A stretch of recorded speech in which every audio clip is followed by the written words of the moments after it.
So Indonesia, we know, is a lot of islands put together. I mean, a lot of islands in Indonesia. The agency is the National Agency for Drug and Food Control, which is called as BPOM. And in Indonesia, BPOM is the main regulatory body for drug registrations. The product license holder, the local company, it needs to be a local manufacturer, is responsible for submission of dossier to BPOM, is the product license holder. So the local manufacturer is responsible for submission of the dossier and is also the product license owner. So I mean, unlike other countries where a local company is enough, I mean, can be a product license owner, but in Indonesia, it needs to be a local manufacturer. And in case you are successful to get an import only approval, then you need that product to be manufactured locally after 5 years after registration of drug as an import. And in special case, import may be allowed for further 5 years, especially if you have a biosimilar product, or if you have a very complex molecule which cannot be made in Indonesia. So in that case, you may get a further 5 years as well.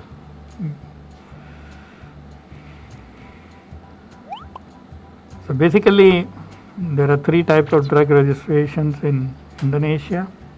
Application, one is a branded generic drug, which means the product has a brand name containing the drug substance with the same composition as the originator product, which is already approved in Indonesia.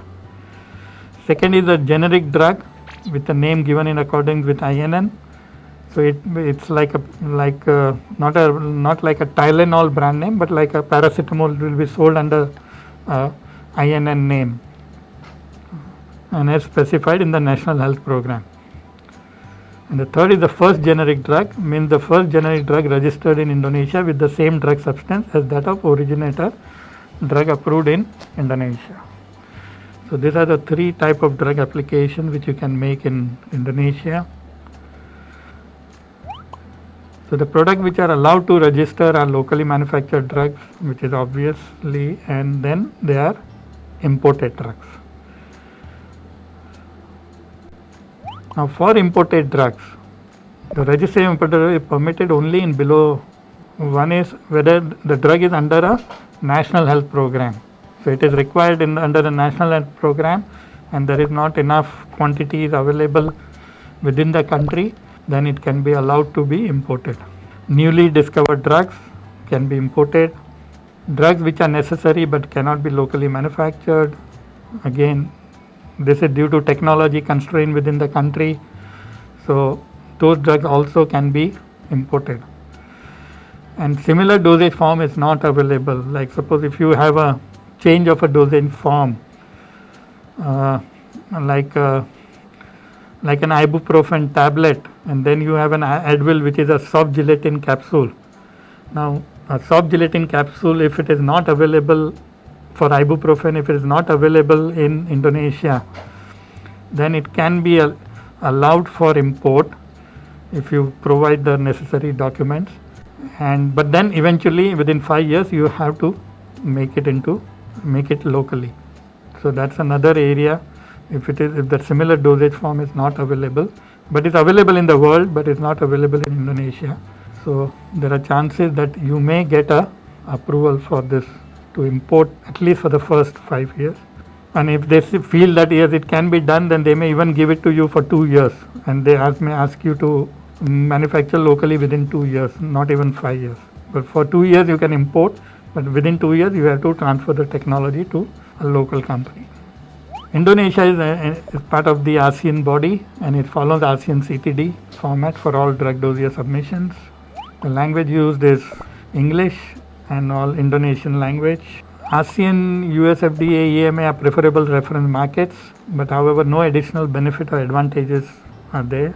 The submission in the ACTD dossier format and complete dossier submitted online via this website. There is no requirement for drug samples to be submitted.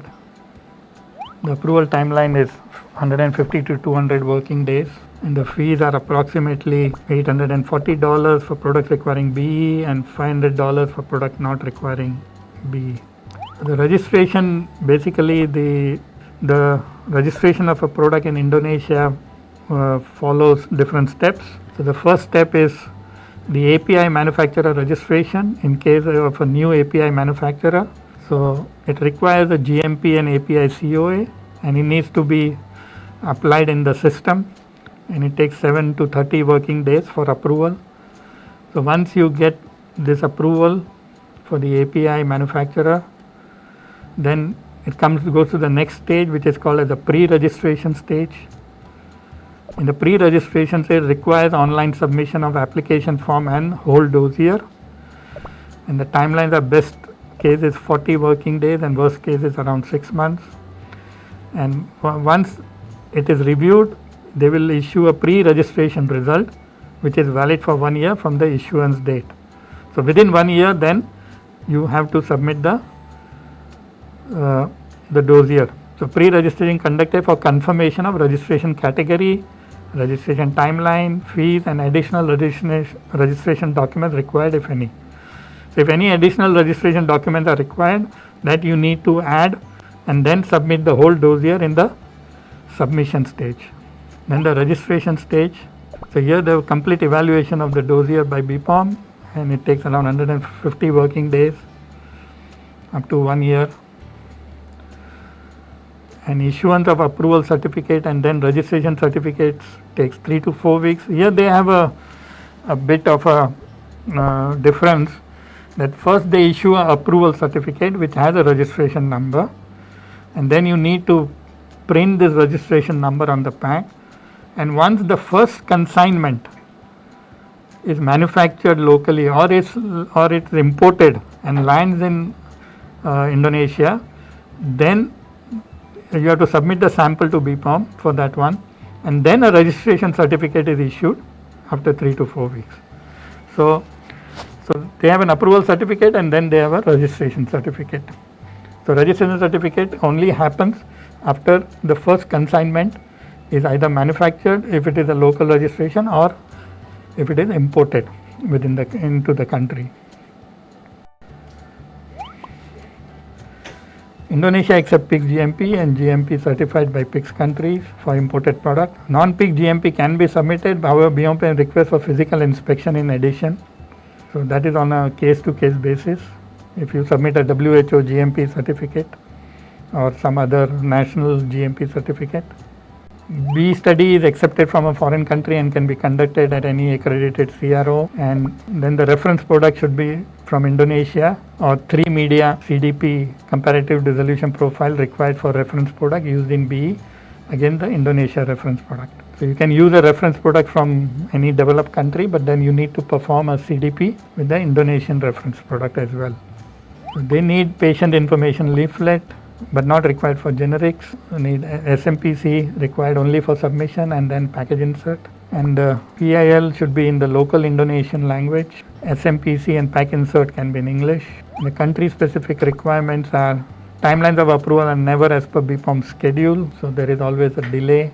Convincing BPOM about product quality. This is one of the very challenging thing. If it's and packaging as well must follow Indonesian regulation. They have a requirement for size, drug logo, etc. So there is a Indonesian regulation for the packaging, and insufficient data or deficient dossier as per ACD requirement may lead to rejection. It can happen in pre-registration. If it's not up to the mark, they will straight away reject it at that stage. So it can happen that you may have multiple rejections before the dossier is accepted for registration.